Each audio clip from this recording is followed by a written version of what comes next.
So ఈ vitamin D అనేది మన శరీరంలో ఎన్నో రకాల ఇంపార్టెంట్ ఫంక్షన్స్ని చేస్తుందన్నమాట. సో ఈ మధ్యకాలంలో మనము చిన్నపిల్లల నుండి పెద్దవాళ్ళ వరకు వైటమిన్ డి డెఫిషియన్సీ చూస్తున్నాం. చిన్నపిల్లల్లో సివియర్ వైటమిన్ డి డెఫిషియన్సీతో రికెట్స్ అనే ప్రాబ్లం వస్తుంది. దీనివల్ల వాళ్ళ కాళ్ళ షేప్ చేంజ్ అయిపోతుంది, నడక అనేది తగ్గిపోతుంది, వాళ్ళు కింద పాకడం అనేది చేస్తూ ఉంటారు.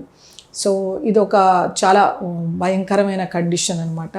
సో ఈ వైటమిన్ డి డెఫిషియన్సీతో మన రోగనిరోధక శక్తి కూడా తగ్గి ఫ్రీక్వెంట్గా ఇన్ఫెక్షన్స్ వచ్చే ఆస్కారం కూడా ఉంటుందన్నమాట. సో పిల్లల గ్రోత్ కూడా ఎఫెక్ట్ అవుతుంది.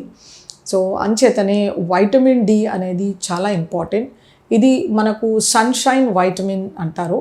సో మనము పొద్దున 11 నుంచి మధ్యాహ్నం 2 లోపల పిల్లల్ని ఎప్పుడైనా 10 నిమిషాల చొప్పున మనము ఒక 30 నిమిషాల చొప్పున మనము ఎండకి ఎక్స్పోజ్ చేస్తే కనుక వాళ్ళు ఆ వైటమిన్ డి డెఫిషియన్సీ అనేది తగ్గుతుంది.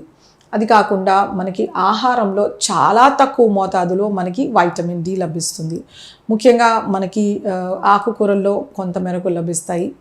అలాగే మనకి కమల్ కకడి అంటారు ఆర్ లోటస్ స్టెమ్లో కొంతమేరకు వైటమిన్ డి లభిస్తుంది.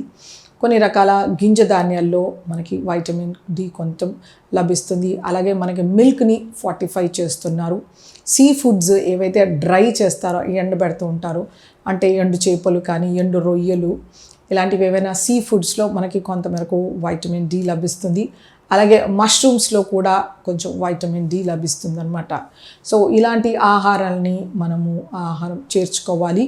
అలాగే సన్ ఎక్స్పోజర్ అనేది ఇంపార్టెంట్.